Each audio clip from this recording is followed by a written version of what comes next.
Okay, Evan?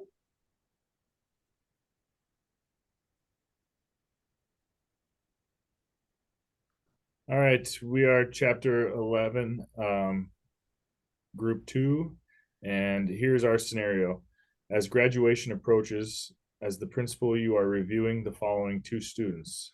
The first student has completed all the course requirements for graduation, but has only completed 8 of the required 10 hours of community service. The other student chose to vandalize the school prior to the actual graduation ceremony. Discuss what options you have with both students. Can you withhold the diploma? Can you withhold participation in the graduation ceremony? Yeah. So, Um, yeah, go ahead. Dave, I you was want going to say this one's pretty cut and dried. Like if the posted graduation requirements were 10 hours of community service, I would withhold the diploma and participation until they completed those 2 hours. If they get it done before the ceremony, then I'd let them participate. If it's a day after the ceremony, unfortunately, they'd have to miss the proceedings. And then I would give them their diploma as soon as the requirements are completed. Second kid, you can't legally withhold the diploma, but you can take them, you can not allow them to participate in the ceremony. And then I just let the law do the rest. They'd probably face some punishment from the law. That's, if anybody's got anything Yeah. different, that would be yeah, pretty cut and dried. Dave, I agree. I think when you mentioned like posted, like the 10 hours community was posted. So I think that's just like the important part. Like, where is this in your graduation requirements? Like as I stated in our chapter presentation for us, we have on our high school website, it says these are exactly the academic requirements for the curriculum guide. Here are the ones you have to do for career, community, and communication. Here's the ones you have to do for your civics requirement per the state statute. And like, it's very laid out for students and parents to know, like, this is exactly what you have to do. And if you are not going to do that, then yeah, you have that right to withhold the diploma. Even if you're just short 2 hours, if you okay it for one kid, you're gonna open a can of worms. It's kind of slippery slope. Which I Yeah. think, like Seth said, I mean, that goes, was mentioned earlier about like how that superintendent webinar pretty much said, like, we just are like, nope, those are the rules. We have them Yeah. posted. We're following that. And because then you have all this other people who will not follow things. It keeps you pretty clean as a superintendent too, or principal, when you can just point to that and be like, "Oh, well, it's black and white." So if you make things as black and white as possible, then it kind of eliminates a lot of arguments or, some points of view that other people could have to kind of change the system just for that. Whether that be a board member or whether that be an influential parent in the community, it helps you out in that regard. Say, this is our policy, this is the requirements, everybody signed up for it, so it's what we have to follow. I talked to my superintendent about this one a little bit, and he said as long as it's a good policy, and I feel like we've talked about that, as long as it's a realistic policy, then I think the court is going to be in favor of the school. But otherwise, if you're in a public school and you make ridiculous policies, um, you know, you might be able to withhold the diploma. But if it gets taken to court, the court could definitely side with the student and get them their diploma. Okay. The second piece, which is kind of like of our, it's not really a scenario so much, but of our assignment for a discussion question is we had to find our state's statutes that address student attendance and summarize those statutes. And then, and we included the public law numbers that went with it. So this kind of breaks down all of Nebraska state statutes. These are technically linked, but we will summarize those. So like if you were to go to the Nebraska legislative page, it has these all broken down. So that first one is definitely the more kind of overall statute on attendance. And then the other ones kind of get very in the weeds specific, about like teachers maintaining attendance, and goes a little bit more into detail for each of those. So here kind of goes through each of the summaries for those.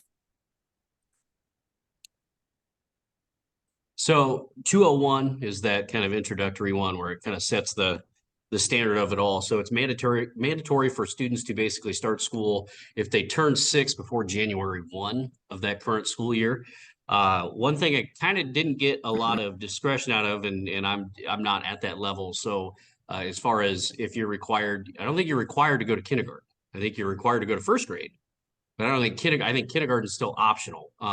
But as long as you are in a program that's going to allow you to be okay and be fine in first grade, then that's okay. So that's where the discretionary part of it is. But turning 6 before January 1 of that first of that current school year, and then it ends when you're 18 as far as your requirements go. If you live in Nebraska, you have to follow this law. That's kind of what this statute says. If you're a parent and their kids are living with you and they're going to school here, you have to follow that law. It's not just, I mean, obviously the 6-year-old can't make that decision. So that's up to the parents to make sure that they are parenting and sending them to school. And then your exemptions would be meeting graduation requirements early. So if you had, let's say a kid that's wicked smart and he's going to go graduate high school at age 14, that's, if he checks off all the boxes of your graduation requirements, then that's fine. It's very common for kids to start graduating halfway through their senior year now to go play college football. They check all their boxes and they're good to go. Jacob had a quarterback last year that did it. So, and that it happens even earlier. Kids just want to go get in the workforce, whether they want to go start welding or go get, become an electrician. It's what as long as they check all the boxes, they're good to go. And then enrolling in a program that prepares them for first grade, which, like I said earlier, can be kindergarten, or maybe it's some other sort of learning academy that exists that they get a signed affidavit on that basically says, yes, you're good to go. Or if your kid does not reach the age of 6 before January 1, you don't have to send them. So then there's basically the State Board of Education makes the policies and procedures to get out of mandatory school and kind of leaves it up to local people to deal with it after that. Then the second statute is students who are 16 but not 18 yet can withdraw from school as long as the parent or guardian is able to conduct an exit interview and file a signed withdrawal paperwork form to the Commissioner of Education in Nebraska.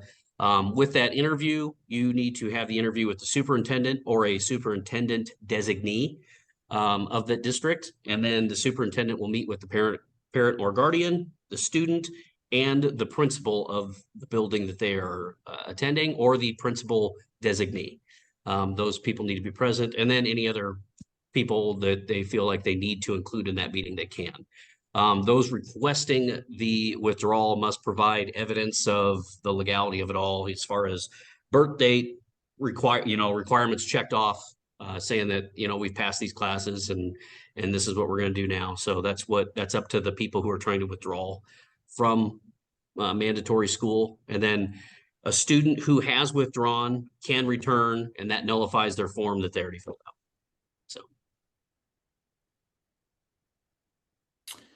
So statute 203 or 79-203. This one was interesting. It's different as far as I know from state of Iowa.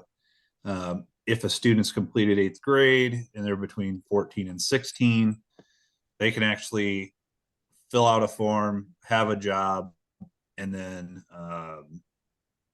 they can be granted that permission by the superintendent. Go to 204.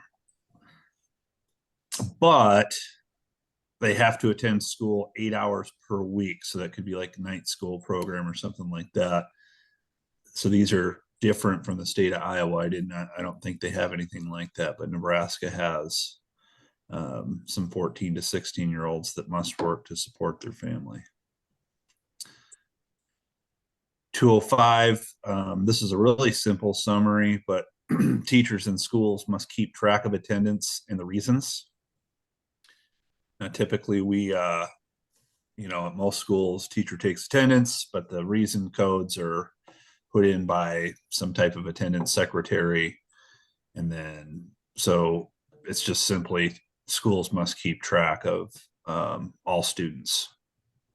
I don't want to interrupt you real quick on I know, like, I see 140 kids throughout the day. I see the same 140 kids, same time at the same period every single day, and we take attendance online. And if you don't take it within like 5 minutes after the bell ringing, you get email.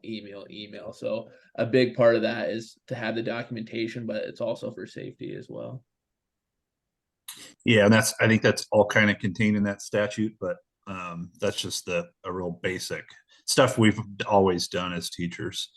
206, I didn't summarize this, but this kind of all kids enrolled in your district are supposed to be, you're supposed to account for them. So if they live in your school district, you have to have a record of it. Schools are going to do their best to hold every kid accountable for living in the district. So do we capture every single one? That's questionable, especially in a large district.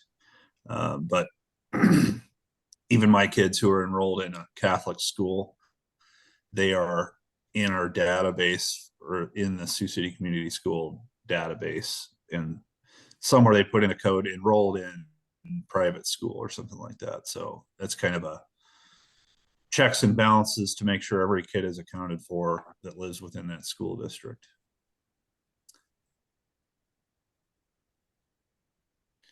So then part of the, the statute 79-207 is now that we're keeping track of attendance and miss 3 days of school, they have to submit that attendance data to the state. And that's kind of what that says. 208. I don't know exactly what roles those people have in the state of Nebraska, but we have attendance, specialists that work in the Sioux City School District. We have SROs that can go out or student resource officers that can go out and go after kids that don't attend school, go after families. And then schools are legally required to intervene with attendance issues. In Iowa, we do leveled attendance hearings. It sounds very similar in Nebraska. Once they hit a certain threshold, like the 20-day thing that we talked about earlier, we can follow up with the county attorney. So schools are responsible for holding parents accountable, and then it just keeps going up this more you miss, the more we're going to come after you. And then I just pulled one of our policies on attendance, and it pretty much takes like everything we just summarized and it puts it within our board policy. It talks about having that withdrawal to age 6. It talks about the minimum age, how we will not admit any child into kindergarten unless the child will reach the age of 5 years on or before July 31st. I know that's kind of always a big number parents are thinking about is July 31st. And then it gives, of course, those exceptions. The early withdrawal at age 16, again, talks about what the exit interview looks like within our district. And then this continues to go with the withdrawal form, and then it goes through the withdrawal form, and then of course it gives the legal reference as well in our board policies. So which I'm all districts have those type of board policies, but again, they just took everything directly from the state statutes, and I referred it to the legal reference on our board policy as well. Anything else about attendance for our group?